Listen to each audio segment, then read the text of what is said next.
Commander HFY stood before the Galactic Council's emergency assembly, his forearms trembling as he gripped the podium.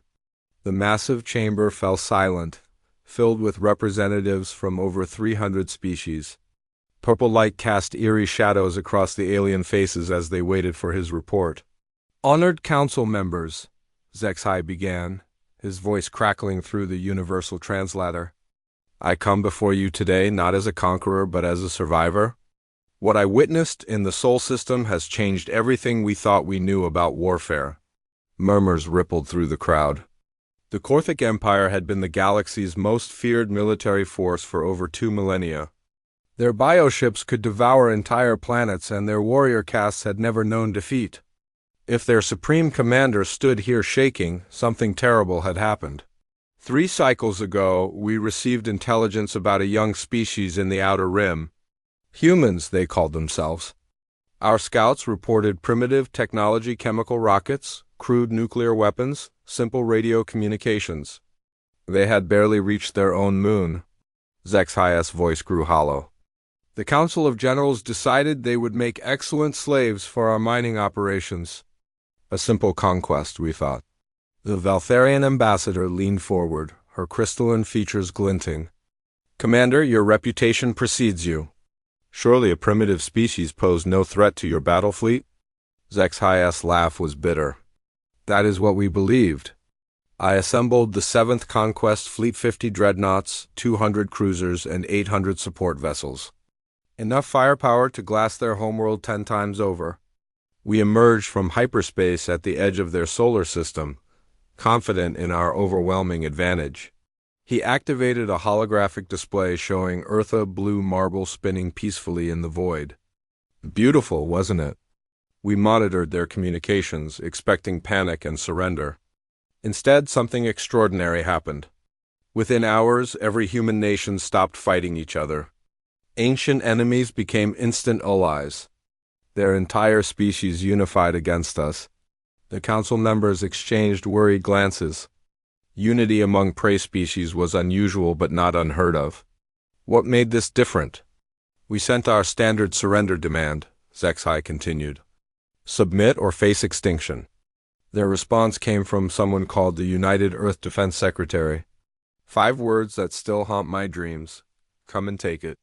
"Bastards," a nervous chuckle escaped from the Arcturian delegation. But it died quickly as they saw HFY's expression. "We began with orbital bombardment, targeting their major population centers. Standard procedure to break their will to fight. But something was wrong with their casualty reports. The numbers didn't match our projections.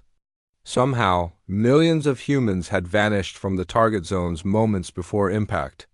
HFY's scarred face twitched as he recalled the memory. "We discovered they had quantum-entangled communication networks we couldn't detect. While we spent weeks traveling through hyperspace, they used that time to prepare. Underground cities, hidden weapons caches, evacuation protocols we never imagined. They turned their entire planet into a fortress. The hologram shifted to show Earth's surface pockmarked with craters, but green lights indicated surviving population centers. Our ground assault began with confidence. Drop pods launched toward their remaining cities, carrying our finest shock troops. The humans met us with everything they had and things they shouldn't have been able to build. Plasma cannons that melted our armor, kinetic weapons that punched through our shields, and combat tactics that defied all logic." HFY paused, his breathing heavy. "But the real shock came when we tried to retreat. We discovered that humans had done something impossible during our bombardment. They had launched thousands of small craft, each carrying nuclear weapons. While we focused on the planet, these tiny ships had positioned themselves throughout our fleet." The chamber erupted in shocked whispers. No primitive species had ever achieved such tactical sophistication. "Suicide attacks," HFY said quietly. "They called them kamikaze runs, named after some ancient human military tradition. 1 human per craft, flying directly into our ship's reactor cores. They knew they would die, but they did it anyway. In minutes, we lost half our dreadnoughts." The Valtharian ambassador's voice was sharp with disbelief. Surely your remaining forces could handle— No. Zexhias' shout echoed through the chamber. You don't understand. These weren't random desperate attacks. Each strike was perfectly coordinated, targeting our command ships first, then our carriers, then our support vessels. They had studied our fleet compositions, identified our weak points, and planned their assault with military precision we have never encountered. He activated another hologram showing the aftermath of the battle. Burning Korthak ships drifted through space while small human vessels darted between the wreckage like deadly insects. The humans had one more surprise waiting for us. As our survivors tried to regroup, their moons suddenly revealed hidden mass drivers electromagnetic railguns the size of mountains. They had been building them for decades, disguised as mining operations. When those weapons fired, they launched projectiles at significant fractions of light speed. The silence in the chamber was absolute now. Even the most warlike species understood the implications of such weapons. My flagship took a direct hit, Zexhi continued, touching a scar that ran across his chest. The projectile punched through our shields like they were made of paper, tore through 12 decks, and exited the other side. Half my crew died instantly. The other half wished they had. He looked directly at the council members, his eyes haunted. But the worst part wasn't the weapons or the tactics. It was their voices on the communication channels. They weren't afraid. They were angry. Furious that we had dared to attack their world, hurt their people, threaten their children. That rage gave them strength beyond anything in our military manuals. The hologram now showed the Korthak retreat with human ships in pursuit. We ran. The mighty 7th Conquest Fleet, terror of 1,000 worlds, fled from a species that had never left their own solar system. But even in retreat, the humans taught us one final lesson. Zexhias' voice dropped to a whisper that somehow carried throughout the vast chamber. As we escaped into hyperspace, their leaders sent us one last message. Not a boast or a threat, but a simple statement of fact. We know where you live now. And we're coming. The commander straightened, his report nearly complete. Honored council members, I stand before you today not to request reinforcements or plan another assault. I come to warn you all, never attack humanity. They are not the primitive species we thought. They are something far more dangerous, a race that turns every challenge into strength, every defeat into knowledge, and every enemy into a reason to become better warriors. The chamber remained silent as Zexhi gathered his reports. Mark my words, Council. The humans are no longer trapped on their world. They are free, they are united, and they are very, very angry. 6 months after Zexhi's warning, the Galactic Council received their first confirmation that his fears were justified. Deep space monitoring stations began detecting energy signatures unlike anything in their databases. The readings came from the direction of the Sol system, moving outward at impossible speeds. Admiral Tisara of the Alterian Navy studied the sensor data from her flagship's bridge, her tentacles twitching with nervous energy. As head of the Council's intelligence division, she had access to information that kept most species leaders awake at night. The humans were no longer content to stay in their corner of the galaxy. Admiral, her communications officer called out, his blue-scaled features pale with worry. We're receiving priority transmissions from the Kepler station. Long-range sensors have detected multiple ships approaching their position. Korthak vessels? Tizara asked, though she already suspected the answer. No, Admiral. Unknown configuration. The energy signatures matched the data from Commander Zexhi's report. The bridge fell silent. Every crew member understood what this meant. The humans had developed faster-than-light travel in mere months, a technological leap that should have taken centuries. Most species required generations to progress from chemical rockets to interstellar flight. Humanity had done it while fighting off an invasion. Signal the station, Tisara ordered. Tell them to maintain distance and observe only. Under no circumstances are they to take hostile action. The holographic display flickered to life, showing 3 sleek vessels emerging from hyperspace near Kepler Station. They were smaller than typical warships but radiated an aura of barely contained power.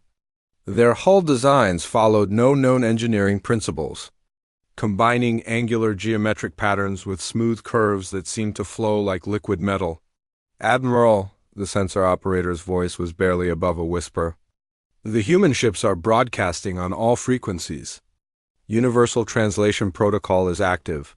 "Put it through," Tisara said, her heart's beating rapidly. A human voice filled the bridge, calm and professional despite the tension of the moment. "Kepler Station, this is Captain Sarah Chun of the United Earth Starship Defiance. We come in peace, seeking dialogue with representatives of the Galactic Council. Please relay our request for formal diplomatic contact." The message was polite, even respectful, but the underlying threat was unmistakable. The humans had found them. More importantly, they had developed technology that allowed them to travel between star systems faster than anyone thought possible. Tisara activated her own transmission system. "Captain Chun, this is Admiral Tisara of the Galactic Council Intelligence Division. Your request for dialogue has been noted. May I ask how you located our station?" The response came immediately, without the time delay typical of long-distance communication. "Admiral, we've been monitoring galactic communications since the Korthik attack. Your people weren't as careful about signal encryption as you might have hoped. We've learned quite a bit about the galaxy's political structure during our research." A chill ran down Tisara's spine. The humans hadn't just developed faster-than-light travel, they had cracked the galaxy's most secure communication protocols. Information that had taken her intelligence network decades to gather, the humans had obtained in months. "Captain, I must inform you that this is restricted space.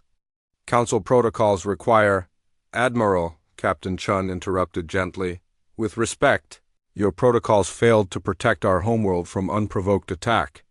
We're not here to follow rules written by species who stood by while we were invaded. We're here to establish new relationships based on mutual respect and understanding." The words were diplomatic, but the message was clear. Humanity would no longer accept being treated as inferior or ignored by galactic civilization. "What do you propose?" Tisara asked, knowing her superiors would demand answers. "Simple. We want formal recognition as a sovereign interstellar nation. We want access to galactic trade networks and technological exchanges. Most importantly, we want assurance that no species will attempt to attack human territory again." Tisara's tentacles curled tighter around her command console. "And if the Council refuses these demands?" Captain Chin's laugh was warm but held an edge of steel. "Admiral, we're not making demands. We're offering an opportunity for peaceful coexistence. The choice of how to respond belongs to your Council." Before Tisara could respond, her tactical officer's alarm chimed urgently. "Admiral! Multiple hyperspace signatures detected. Large fleet approaching our position." The display updated to show dozens of human vessels dropping out of faster-than-light travel around the station. They had appeared without warning, bypassing every early detection system in the galaxy. The fleet formed a perfect defensive sphere around Kepler Station, each ship positioned to provide maximum coverage while avoiding any aggressive posture. "Incredible," whispered the navigation officer. "How did they achieve such precise coordination?" "Our best fleet maneuvers require hours of preparation." Captain Chain's voice returned to the communications channel. "Admiral, please don't be alarmed. My fleet is here purely as a precautionary measure. We've learned that some species in the galaxy prefer to negotiate through strength rather than words." Tisara studied the tactical display, her military training analyzing the human formation. It was brilliant defensive enough to avoid appearing threatening, but positioned to devastate any attacking force. More importantly, the humans had demonstrated they could appear anywhere in galaxy without warning. "Captain, your technological advancement is remarkable. How did you achieve such rapid progress?" "Necessity is a wonderful teacher, Admiral. When someone tries to exterminate your entire species, you learn to adapt quickly. We also discovered something interesting about human psychology during the invasion. We perform our best work when we're angry." The statement sent another chill through the bridge crew. The humans weren't just technologically advanced. They had turned their rage into a driving force for innovation. We studied every piece of debris from the Korthik fleet, Captain Chun continued. Their weapons, their shields, their faster-than-light drives. We learned more about galactic technology in 6 months than most species learn in centuries. Then we improved on it. Tisara's tactical displays suddenly lit up with new information. Her sensors were detecting energy readings from the human ships that defied understanding. Somehow, the humans had not only copied alien technology but had made it better. "Admiral," the communications officer reported, "we're receiving data packages from the human fleet. They're sharing their technical specifications voluntarily. Why would they do that?" Tisara wondered aloud. Dr. Chun answered as if she had heard the question. "Because we want the galaxy to understand what they're dealing with, Admiral. We're not hiding our capabilities or making empty threats. We're showing you exactly what we can do, so there won't be any misunderstandings about the consequences of future aggression." The data streaming across Tisara's screens was staggering.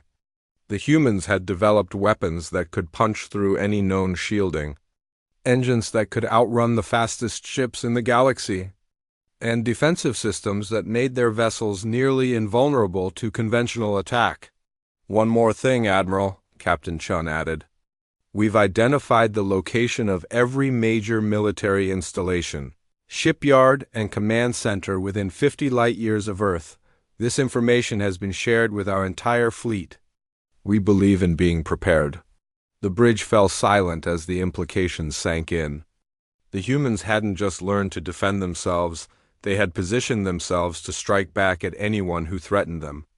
In 6 short months, they had transformed from helpless victims into the most dangerous predators the galaxy had ever seen. "Captain," Tisara said carefully, "what happens now?" "Now, Admiral, we wait for your council's response to our diplomatic overture. We hope they choose wisely. Humanity has learned many things since the Korthik invasion. But perhaps the most important lesson is this: peace is always preferable to war. But if war comes to us again, we will not be the ones to lose." The emergency session of the Galactic Council had been in session for 3 days, and tempers were running hot. Representatives from over 400 species filled the Great Chamber, their voices creating a cacophony of fear, anger, and uncertainty. At the center of the debate sat the human question: how to respond to a species that had gone from primitive to galactically dangerous in mere months. High Chancellor Vorthak, a massive crystalline being whose body reflected the chamber's lights in rainbow patterns, struggled to maintain order. His species, the Prism Lords, had mediated galactic disputes for millennia, but nothing had prepared them for this situation. "The floor recognizes the ambassador from the hegemony of Sorn," Vorthak announced, his voice resonating through crystal formations that served as vocal cords. Ambassador Kreltos rose from his delegation's section, his armored exoskeleton gleaming under the chamber's lights. The Sorn were among the galaxy's oldest military powers, known for their aggressive expansion policies and formidable battle fleets. "Honored Council," Kreltos began, his voice carrying the authority of a species that had conquered hundreds of worlds, "we face an unprecedented threat. These humans have demonstrated technological capabilities that surpass our own, achieved through methods we don't understand. They refuse to submit to established galactic order and make demands as if they were our equals." Murmurs of agreement rippled through several sections of the chamber, particularly from the more militaristic species. Furthermore, Kreltos continued, "They have shown themselves capable of infiltrating our most secure communication networks and locating our hidden installations. This represents a clear and present danger to every species in this chamber." The Sorn ambassador paused for effect, his 6 eyes scanning the assembly. "I propose immediate military action. We must strike before they become even more dangerous. A coordinated attack by the combined fleets of 20 major powers should be sufficient to contain this threat." The chamber erupted in arguments, some voices supporting the proposal while others shouted opposition. High Chancellor Vorthak's crystalline structure flared with bright light, calling for order. The floor now recognizes Ambassador Lithara of the Wisdom Keepers. Vorthak announced. The ancient being that rose seemed fragile compared to the armored Soren representative.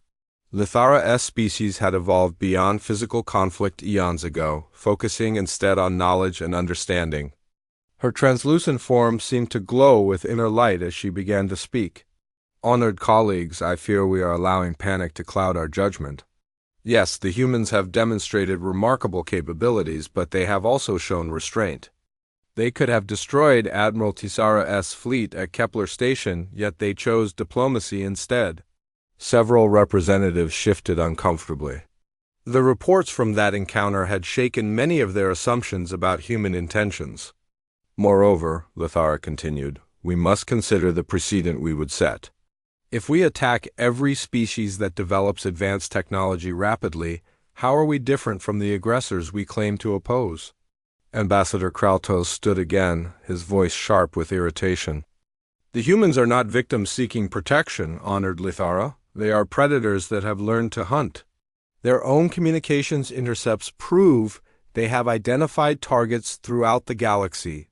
For defensive purposes, interjected Ambassador Theshan of the Cooperative Worlds. Their intelligence gathering appears focused on preventing future attacks, not planning conquest. How can we be certain? Kraltos demanded. Their technological advancement follows no known patterns. They violate every principle of safe development. Species that advance too quickly become unstable, dangerous to themselves and others. High Chancellor Vorthak's form pulsed with gentle light, indicating his desire to speak. Perhaps we should consider direct communication with the humans. They have requested diplomatic contact. Surely we can learn more about their intentions through dialogue than through speculation. The suggestion caused another uproar. Many species had strict protocols about first contact with new civilizations. Protocols that the humans had essentially bypassed through their own actions. Ambassador Zenthori of the Trade Federation raised his voice above the chaos. The humans have made their position clear. They want formal recognition, trade access, and security guarantees. These are reasonable requests from any sovereign species. Reasonable? Kraltos' voice dripped with disdain. They make demands backed by implicit threats. Their entire diplomatic approach is based on intimidation. As opposed to the Korthic Empire's approach of outright invasion? Lithara's question silenced the chamber. The uncomfortable truth hung in the air. The humans hadn't initiated contact through conquest or aggression. They had been attacked first, and their response, while overwhelming, had been defensive rather than offensive. We have intelligence. Reports, Admiral Tisara announced, rising from her position in the observer section. The humans have indeed been monitoring our communications, but the content they focus on is revealing. They track military movements, weapons development, and any discussions related to their system. They ignore trade negotiations, cultural exchanges, and internal politics unless it directly affects their security. What does that tell us? Asked Representative Vexstar of the neutral zones. It tells us they're afraid, Tisara replied. For all their technological advancement and military capability, they're still a species that was almost exterminated. Their actions suggest they're primarily concerned with preventing another attack. Chancellor Vorthak's crystalline structure brightened as he processed this information. If fear is their primary motivation, perhaps we can address their concerns through diplomatic means. Or, Kraltos countered, we can eliminate the threat before it grows beyond our ability to contain. The debate continued for hours, but gradually the chamber began to divide into three distinct factions. The militarists, led by the Sorn, favored immediate aggressive action. The diplomats, represented by species like the Wisdom Keepers, pushed for peaceful contact. A third group, the pragmatists, sought a middle path that would address both security concerns and diplomatic possibilities. As the session drew toward its conclusion, High Chancellor Vorthak called for preliminary votes on proposed courses of action. The results were troubling. The council was almost evenly split between the three approaches. It appears, Vorthak announced, that we have reached an impasse. However, I believe there is one factor we have not fully considered. The chamber fell silent, waiting for the Chancellor's insight. The humans are already here in our space, monitoring our debates. They know we are discussing their fate, and they are choosing not to interfere. This restraint in itself speaks to their character. Ambassador Kreltos opened his mouth to object, but Vorthak continued. Furthermore, we must acknowledge a disturbing truth. If the humans chose to attack us now while we debate, how many of our worlds could we defend?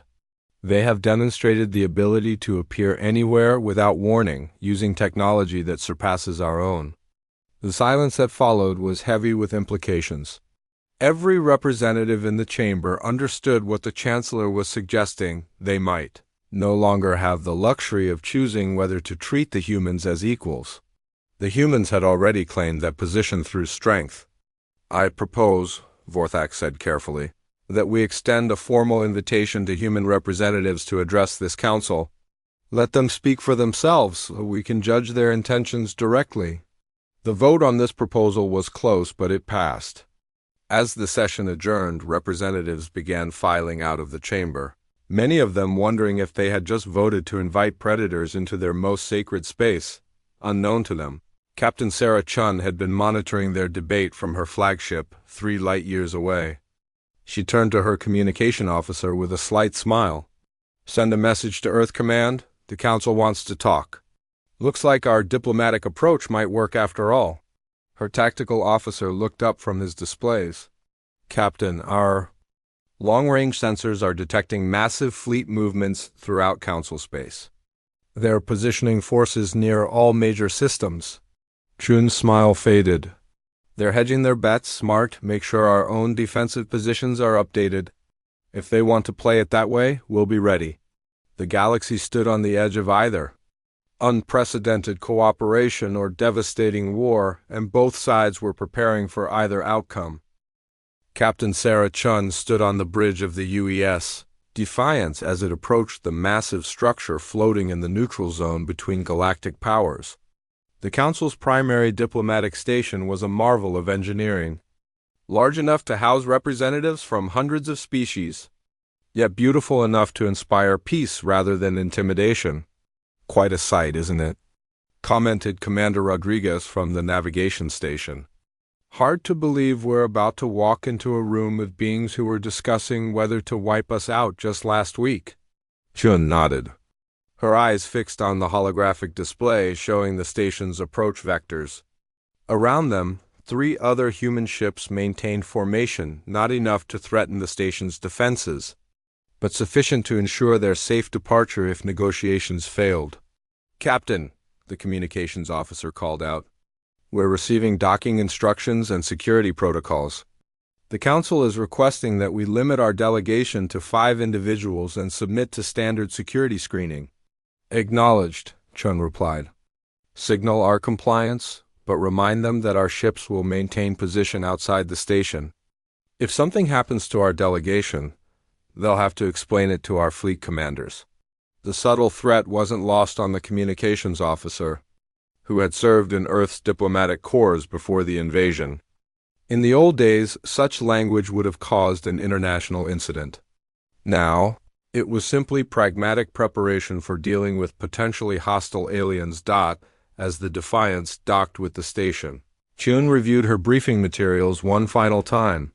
Her team consisted of herself as military representative, Dr. Elena Vasquez as chief scientist, Ambassador James Park as head diplomat, Colonel Marcus Webb as security advisor, and Dr. Amara Okafor as xenobiologist and cultural specialist. The airlock cycled open to reveal a reception committee that looked like something from humanity's wildest science fiction dreams.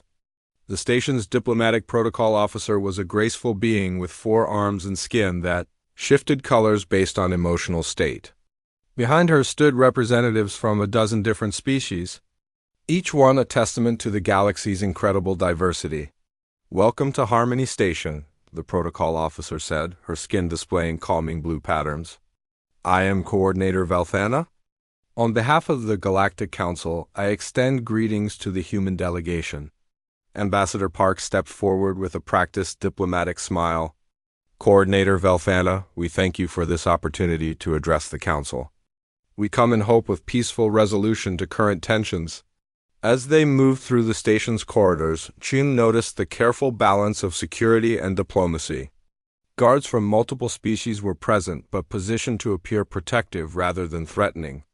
The architecture itself seemed designed to promote calm discussion, with flowing lines and soft lighting that created an atmosphere of tranquility. Impressive, Dr. Okafor murmured to Chun. They've managed to create a neutral space that doesn't favor any particular species' psychological preferences. That's incredibly sophisticated design.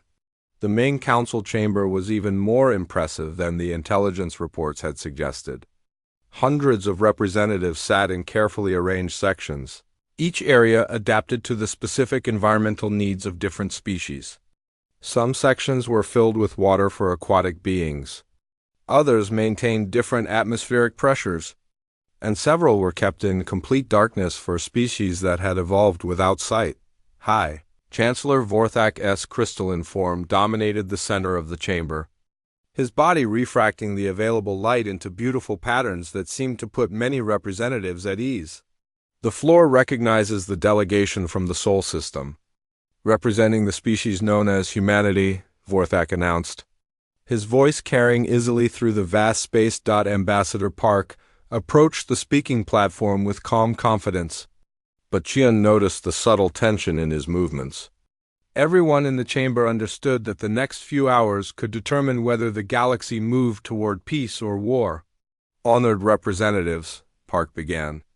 I am Ambassador James Park, speaking on behalf of the United Earth Government and all human settlements. We appreciate this opportunity to address your concerns and present our perspective on recent events. The chamber remained silent, but Chun could sense the intense attention focused on their delegation. Her enhanced peripheral vision, a modification that had become common among human military personnel, allowed her to monitor the body language of dozens of different species simultaneously. 6 months ago, our species was the target of an unprovoked attack by the Korthic Empire, Park continued. We lost millions of civilians in orbital bombardments and faced the very real possibility of complete extinction. We were forced to defend ourselves using every resource and capability at our disposal. Ambassador Kraltos of the Sorn hegemony stood abruptly. You did more than defend yourselves. You developed technology that threatens the balance of power throughout the galaxy. Park nodded respectfully. You're correct, Ambassador Kraltos. We did develop new technologies rapidly, driven by the necessity of survival. However, I would argue that this represents adaptation rather than aggression. Adaptation that has destabilized galactic security, Kraltos shot back. Your species achieved in months what should take centuries. This violates every principle of responsible development. Dr. Vasquez stepped forward at Park's gesture. If I may address that point, honored representatives? Human technological advancement followed patterns that are actually quite common in nature. When faced with an existential threat, organisms often undergo rapid evolutionary changes. We simply applied this principle to technology rather than biology. Her words caused a stir among the scientific representatives in the chamber. Several species had similar legends in their own histories, stories of great leaps forward during times of crisis. The key factor, Dr. Vasquez continued, was our species' natural tendency toward innovation under pressure.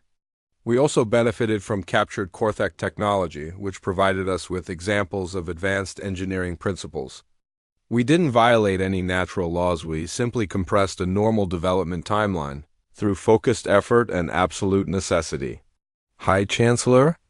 Vorthak's crystalline structure pulsed with what Chin had learned was curiosity. Dr. Vasquez, are you suggesting that human rapid advancement is replicable? That other species could achieve similar results under comparable circumstances? Absolutely, Vasquez replied. In fact, we would be happy to share our research methodologies with interested species. Scientific advancement benefits everyone when shared openly. This statement caused an immediate uproar among several delegations. The idea that humans would willingly share advanced technology contradicted many assumptions about their Intentions. Ambassador Lithara of the Wisdom Keepers raised her hand for attention. Dr. Vasquez, your offer is generous, but it raises questions about human motivations. Why would you share technology that provides military advantage? Dr. Okafor stepped forward to answer. Because our goal isn't military dominance, honored Lithara. Our studies of galactic history show that technological imbalances often lead to conflict. We believe that sharing knowledge creates stability through mutual benefit. Pretty words, Kreltos interjected, but your actions suggest otherwise.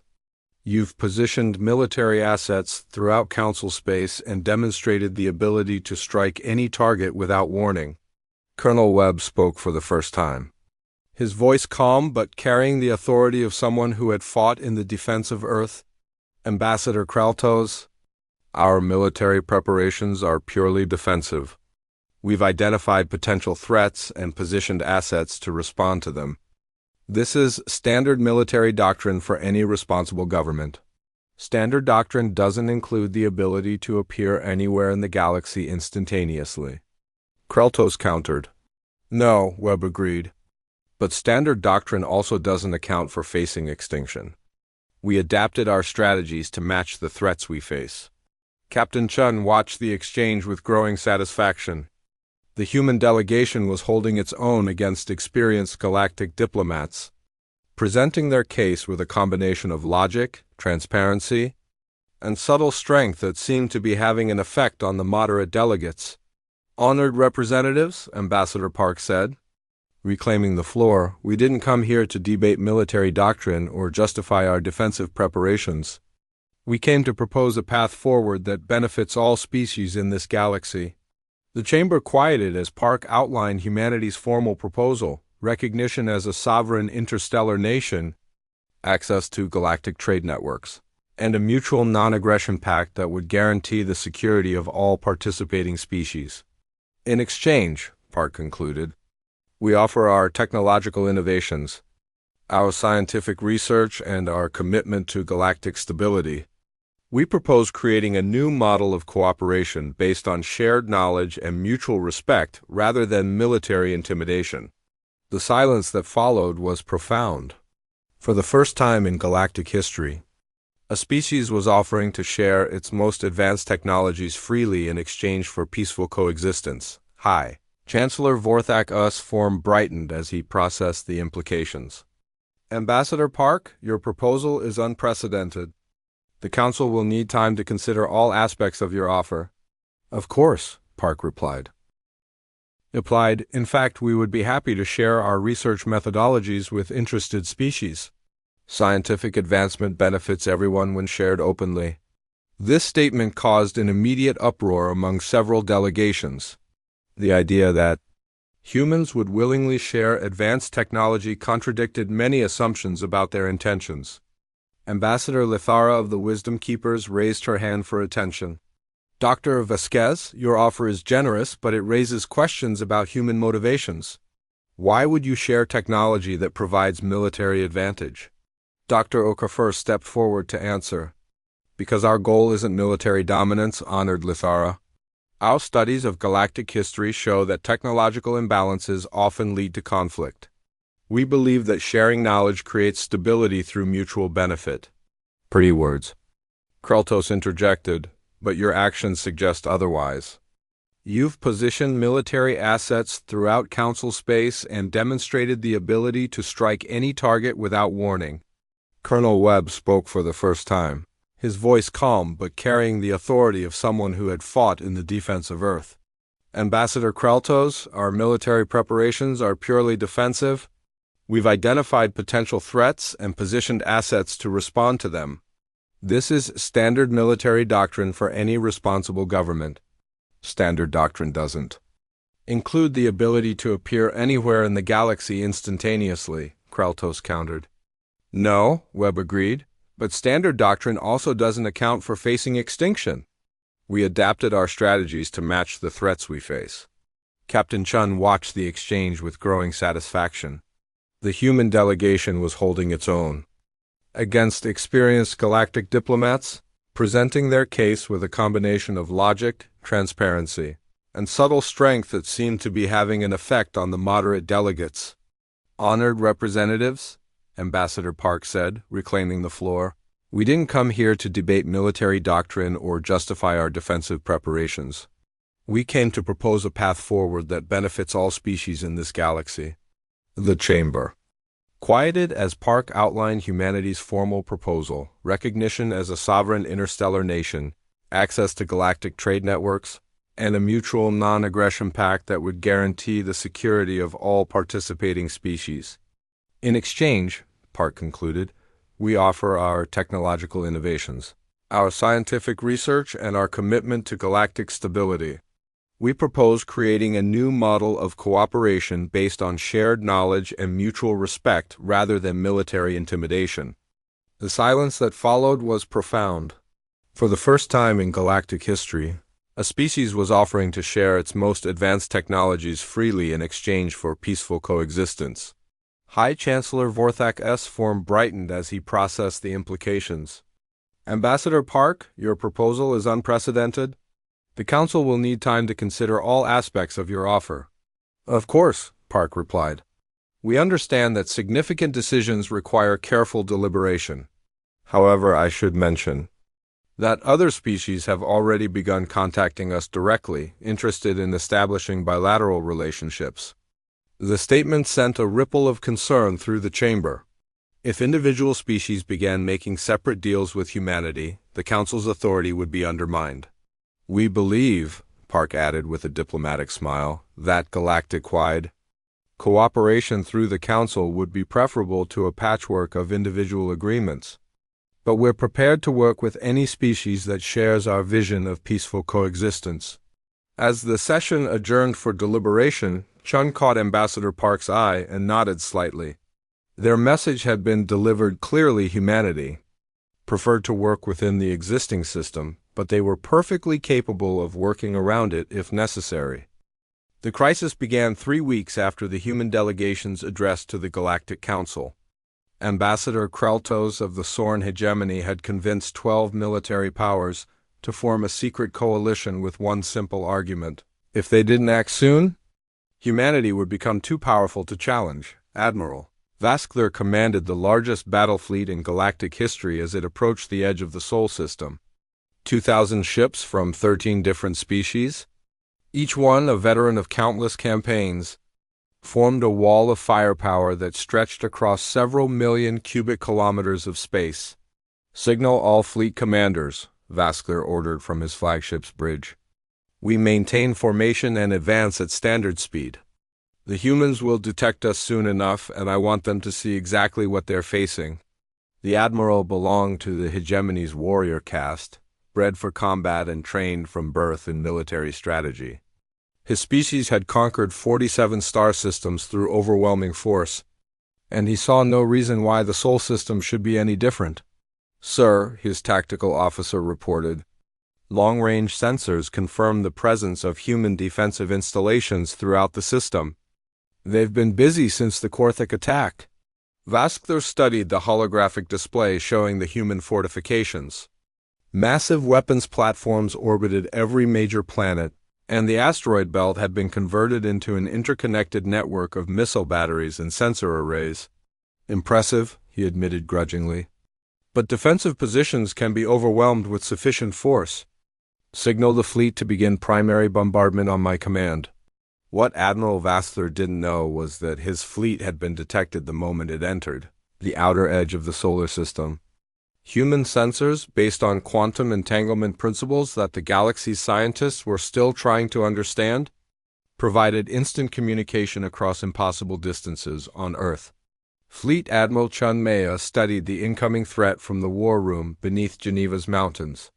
The chamber buzzed with activity as tactical computers processed, targeting solutions and communication networks coordinated, defensive responses across the entire solar system. 2,000 ships, reported Captain Harrison from the intelligence station. 13 different species, but the majority are Sorn hegemony vessels. They're advancing in standard battle formation, probably expecting us to meet them with conventional tactics. Admiral Chun smiled grimly. They're about to learn why conventional tactics don't work against humans. Signal all defensive positions to stand ready, but do not engage until they cross the Pluto orbit line. Admiral, Colonel Reeves asked from the strategic planning station. Shouldn't we attempt communication first? Maybe we can avoid this conflict entirely. We tried communication at the council, Chun replied. They've made their choice. Now we show them what happens when someone threatens Earth twice. As the alien fleet advanced, humans throughout the solar system made final preparations for battle. The lessons learned during the Korthic invasion had been applied with ruthless efficiency. Every asteroid, every moon, every piece of space debris had been turned into a potential weapon. Admiral Vaskler received his first indication that something was wrong when his scout ships began reporting unusual readings from the asteroid belt. Sir, the sensor data doesn't match our intelligence reports. The humans have installed equipment throughout the belt, but we can't identify its purpose. Weapons platforms? Vaskler asked. Unknown, sir. The energy signatures are unlike anything in our databases. The Admiral's confidence wavered slightly. His intelligence had assured him that human technology, while advanced, followed recognizable principles. If his own sensors couldn't identify their capabilities, the situation might be more complicated than anticipated. Signal the fleet to accelerate attack speed, he ordered. I want to engage them before they can spring whatever trap they're planning. The coalition fleet surged forward, but as they crossed the line marking Pluto's orbit, the solar system suddenly came alive with energy. Thousands of previously hidden installations revealed themselves as quantum communication networks activated across billions of kilometers of space. Mother of the depths, whispered Vaskler's tactical officer. Sir, every piece of debris in this system is connected to their defense network. They've turned the entire solar system into a single massive weapon. Admiral Chun watched the alien fleets advance from her command center, noting their increased speed with satisfaction. They're getting nervous. Good. Signal Phase 1 activation. Throughout the asteroid belt, installations that had appeared to be simple mining operations suddenly transformed.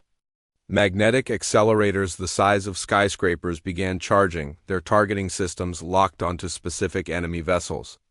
Each asteroid had been carefully positioned during the months since the Korthic attack, creating overlapping fields of fire that would make evasive action impossible, but the asteroids were just the beginning. On Mars, massive installations that had been disguised as terraforming equipment revealed their true nature as planetary defense cannons.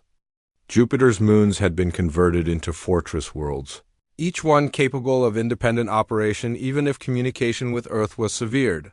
Sir, Vaskler's communications officer called out urgently. We're receiving a transmission from the human fleet. Admiral Chun's voice filled the coalition flagship's bridge, calm and professional, despite the circumstances. Admiral Vaskler, this is Fleet Admiral Maya Chun of the United Earth Defense Force. You are entering restricted space with hostile intent. I'm required to offer you one opportunity to withdraw peacefully. Vaskler activated his own communication system, his voice harsh with determination. Admiral Chun, I represent the lawful authority of the Galactic Council. Your species has been deemed a threat to galactic security.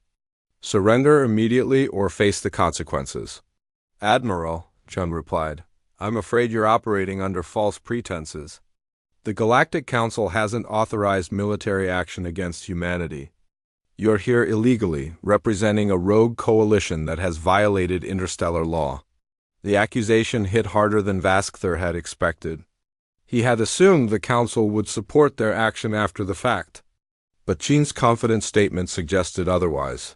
Regardless of authorization, Vaskler responded, your species poses an unacceptable threat to galactic stability. We will not permit you to continue your dangerous expansion.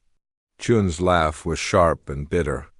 Admiral, humanity hasn't expanded beyond our own solar system. Every human ship in the galaxy is currently within the borders of our sovereign territory. If you attack us here, you're the aggressors. The truth of her statement struck home to several of the coalition species commanders. They had been told they were conducting a preemptive strike against human expansion, but the reality was that they were invading an established solar system to attack a species that hadn't left their own territory. "Last warning, Admiral," Chun continued. "Withdraw from our system immediately or face defensive action." Vaskther closed the communication channel and turned to his fleet commanders. "All vessels, begin primary bombardment.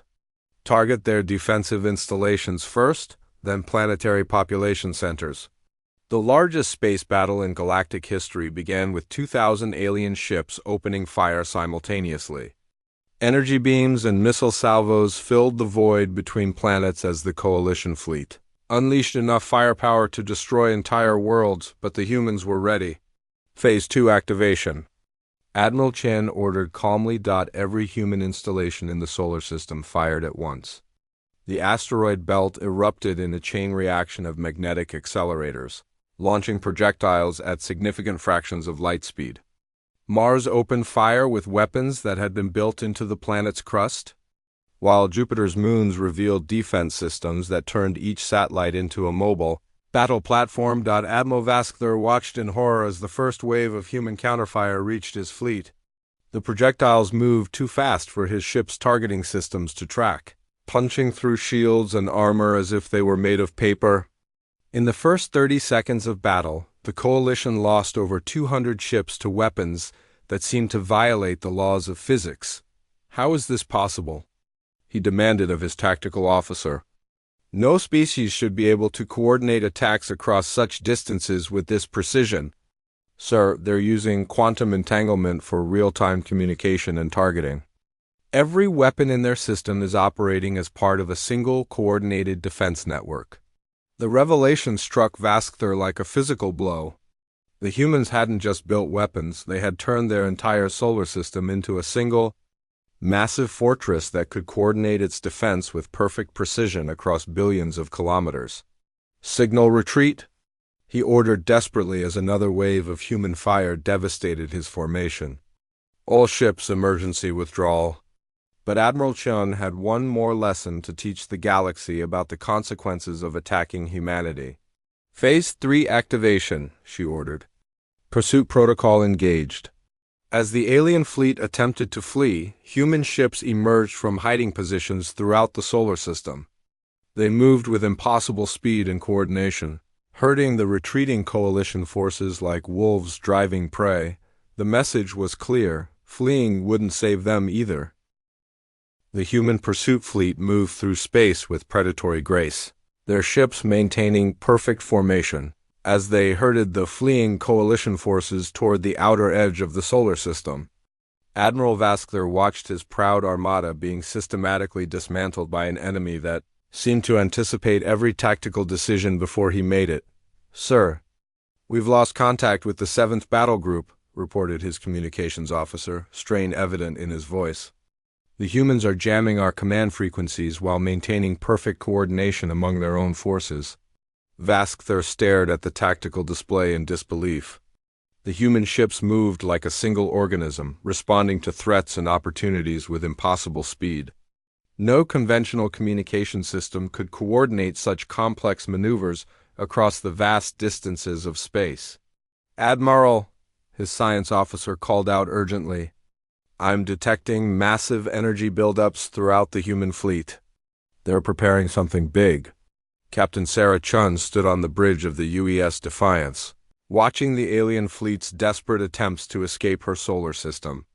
Around her ship, 50 other human vessels maintained pursuit formation, their quantum communication networks allowing perfect coordination without any delay. "Captain," her tactical officer reported, "Fleet Admiral Chun is requesting permission to demonstrate the Revelation Protocol." Chun nodded grimly. The Revelation Protocol was humanity's final warning to any species that threatened them, a demonstration of capability that would make the cost of continued aggression perfectly clear. "Signal the fleet," Chun ordered. "Revelation Protocol is authorized. Show them what humanity is truly capable of." Throughout the solar system, Human installations began powering up systems that had remained hidden during the earlier battle. These weren't weapons designed to destroy enemy ships, they were something far more. Terrifying, Admiral Vaskther received the first indication of what was coming when his sensors detected energy spikes from every major planet in the solar system. The readings were unlike anything he had ever seen, suggesting power generation on a scale that should have been impossible for a single star system. Admiral Chun, he broadcast on all frequencies, we are withdrawing from your system. There's no need for further conflict. Fleet Admiral Maya Chun's response came immediately, her voice carrying across the void with crystal clarity. Admiral Vaskther, your ships will be permitted to leave our system unharmed. However, the galaxy needs to understand exactly what they attempted to destroy here today. The human fleet suddenly stopped its pursuit, holding position in perfect formation while the coalition forces continued their retreat. For a moment, Vaskther dared to hope that the nightmare was over. Then the humans showed him what real power looked like. Every human ship in the system suddenly vanished from his sensors. Not destroyed, but simply gone as if they had never existed. Moments later, they reappeared in completely different positions, having teleported across millions of kilometers of space instantaneously. Impossible, whispered his science officer. No known technology can achieve instantaneous matter transmission across such distances. But the demonstration was just beginning. The human ships began a complex dance through space, teleporting from position to position in patterns that defied comprehension. They appeared inside asteroid fields, materialized next to his retreating vessels, and vanished again before his weapons could lock onto them. They're not using faster-than-light travel, his tactical officer realized with growing horror. They're actually teleporting matter through space. They've broken the fundamental laws of physics. Admiral Vaskther felt his confidence crumble as he understood the implications. If humans could teleport their ships anywhere in space instantly, no defense was possible. They could appear in any star system without warning, strike at will, and vanish before retaliation was possible, but the humans weren't finished with their demonstration. Captain Chun watched the alien fleet's panicked communications with satisfaction. Signal the home fleet, she ordered. Initiate system-wide coordination display. What happened next would be remembered in galactic military academies for centuries to come. Every human installation in the solar system, from the smallest sensor post to the massive planetary defense cannons, began moving in perfect synchronization. Asteroid mining platforms teleported into new positions. Weapon satellites materialized in complex geometric patterns, and the entire defensive network reconfigured itself in real time. By the ancient powers, Vaskther breathed as he watched the impossible display. They've turned their entire star system into a single mobile weapons platform. The demonstration reached its climax when the humans revealed the true scope of their capabilities. Jupiter's largest moon suddenly vanished from its orbit and reappeared on the opposite side of the solar system. A moment later, an entire asteroid belt reconfigured itself into a perfect sphere around one of the Coalition's outlying scout ships, not touching it, but making the message unmistakably clear. Admiral, Chun's voice returned to the communication channel. I hope this display has clarified the situation for your coalition. Humanity possesses capabilities that make conventional warfare obsolete. We can appear anywhere, strike any target, and vanish before response is possible. Vaskther tried to respond, but found his voice had failed him. The sheer scale of what he had witnessed was beyond his ability to process. The humans hadn't just developed advanced weapons, they had transcended the physical limitations that constrained every other species in the galaxy. However, Chun continued, we have no desire to use these capabilities for conquest. We prefer peaceful coexistence and mutual cooperation. Today's demonstration was necessary only because diplomacy was rejected in favor of aggression. The human fleet began withdrawing toward the inner solar system, but their message had been received. Every ship in the coalition now understood that they were completely outmatched by an enemy that could strike them anywhere in the galaxy without warning. Admiral. His communications officer reported with a trembling voice. We're receiving priority transmissions from the Galactic Council. High Chancellor Vorthak is demanding an immediate explanation for unauthorized military action in human space. Vaskther closed his eyes in defeat. Not only had his coalition failed to eliminate the human threat, but their illegal attack had given humanity justification for any future actions they might take. Worse, they had forced the humans to reveal capabilities that made every other species in the galaxy obsolete. Sir, his science officer added quietly, I'm detecting quantum entanglement signatures from multiple star systems. The humans weren't bluffing about monitoring galactic communications. They've been watching everything we do. The full horror of the situation finally dawned on Admiral Vaskther. The humans weren't just capable of appearing anywhere in the galaxy. They had already positioned themselves to monitor and potentially strike every major star system. While the galaxy species had been debating whether humanity was a threat, the humans had been quietly establishing themselves as the dominant power in known space. Signal the coalition fleet, Vaskther ordered with a heavy heart. We return to our home systems immediately. This operation is terminated. As the coalition forces jumped to hyperspace in full retreat, Captain Chun turned to her crew with a mixture of satisfaction and regret. Signal Earth Command, she ordered. Phase 4 is complete. The galaxy now understands exactly what they're dealing with. Her communications officer looked up from his station with a troubled expression. Captain, we're receiving multiple diplomatic requests from individual species. They want to establish bilateral relationships with humanity outside the Council framework. Chun nodded thoughtfully. Expected.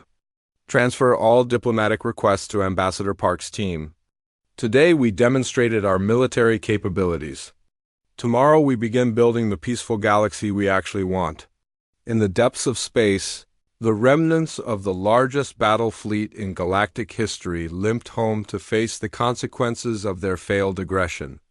Behind them, the Sol system returned to its peaceful appearance. But every species in the galaxy now knew the truth. Humanity had become the apex predator of known space, and they had chosen to use that power for protection rather than conquest. The question now was whether the galaxy would learn to coexist with its new guardians, or whether fear would drive them to even more desperate measures. Admiral Vaskther suspected he knew the answer, and it filled him with dread for the future of galactic civilization. The humans had won without firing a shot in anger, and they had done it by showing mercy to an enemy that had tried to exterminate them.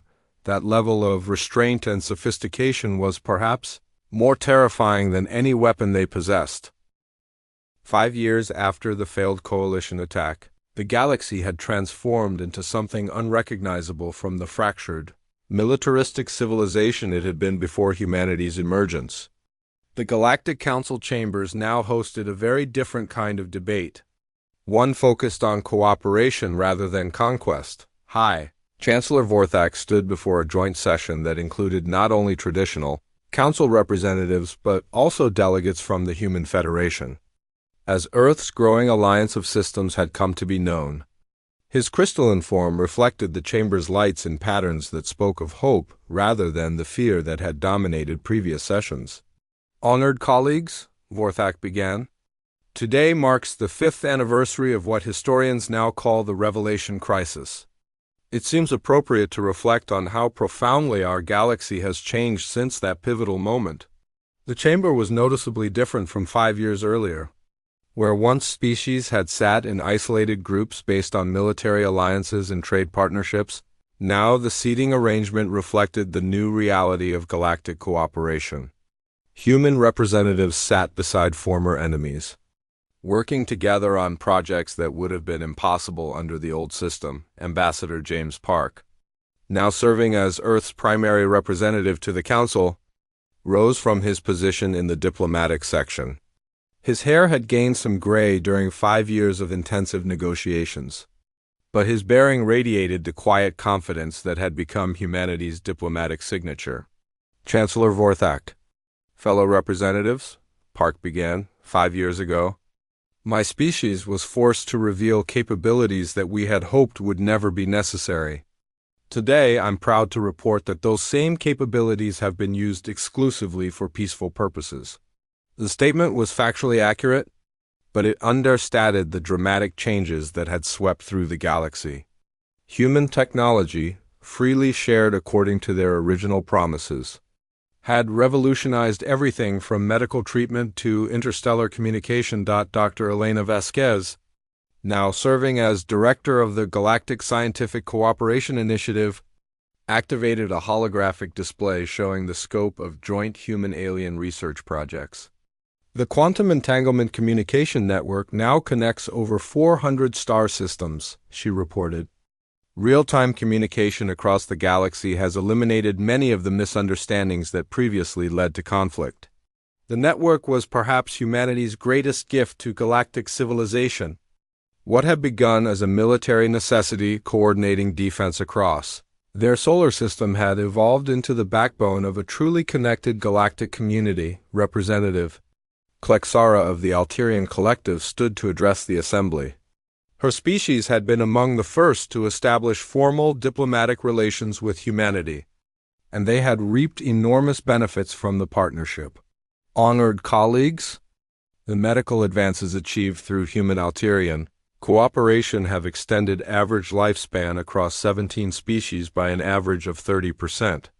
Diseases that plagued our civilizations for millennia have been eliminated through collaborative research.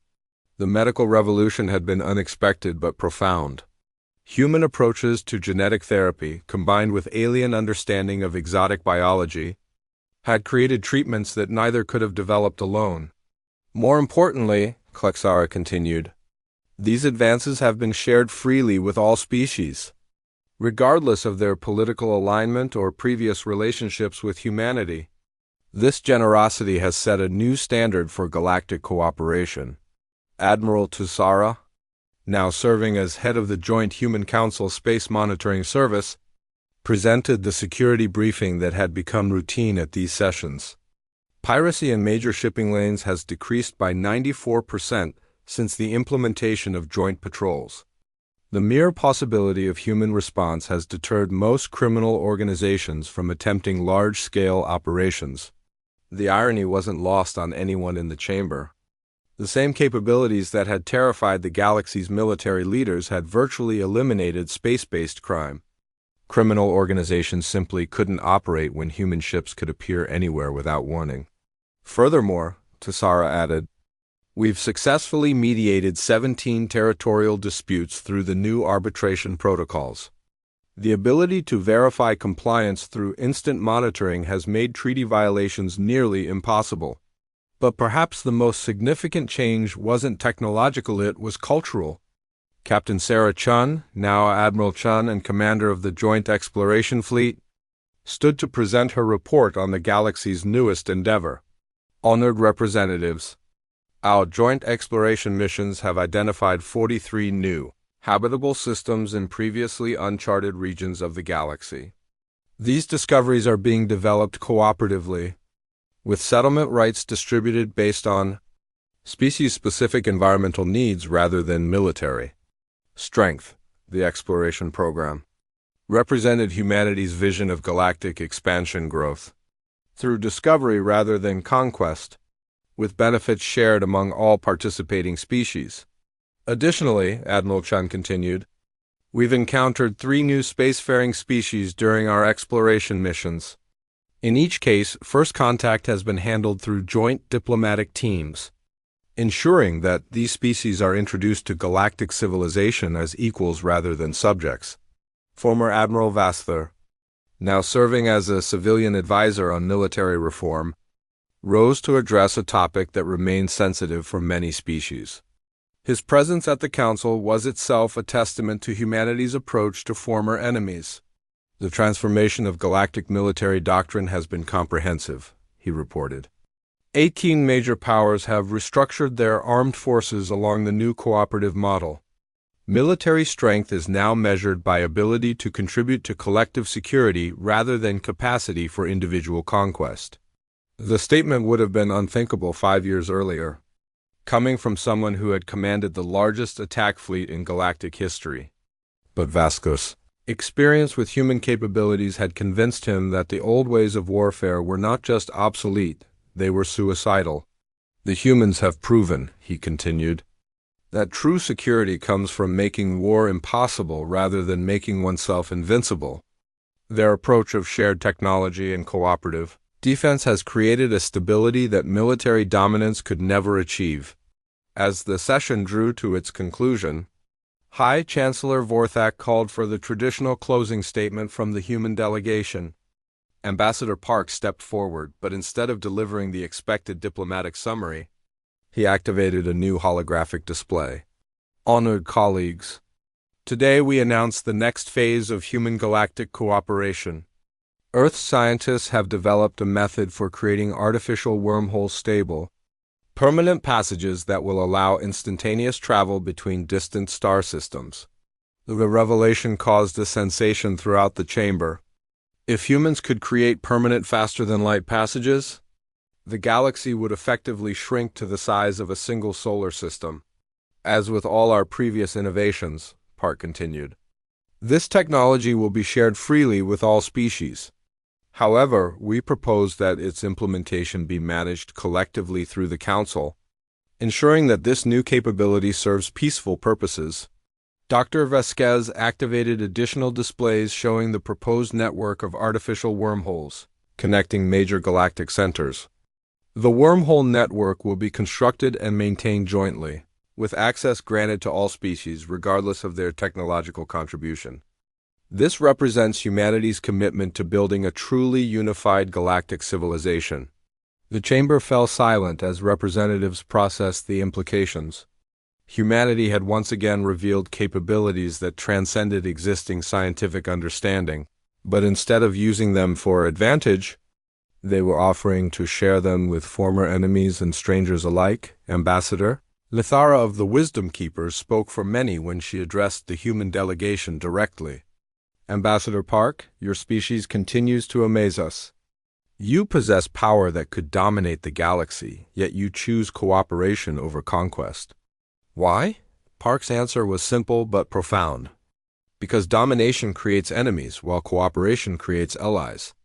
Our experience taught us that true strength comes from building others up rather than tearing them down. As the session adjourned, representatives from hundreds of species began the complex process of negotiating humanity's latest gift to galactic civilization. Outside the chamber's windows, ships from dozens of different worlds traveled together through space-human vessels alongside former enemies, all working toward a common future. The galaxy had learned the truth of humanity's warning 5 years earlier. Attacking humans was indeed perilous, and fleeing from them was impossible. But what the galaxy had discovered was that humans didn't want to be feared, they wanted to be trusted.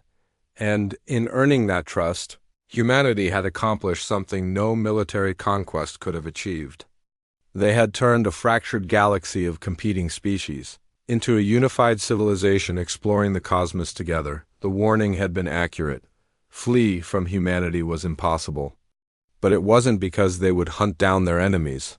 It was because they made their enemies want to become friends instead. In the end, that had proven to be the most human approach of all.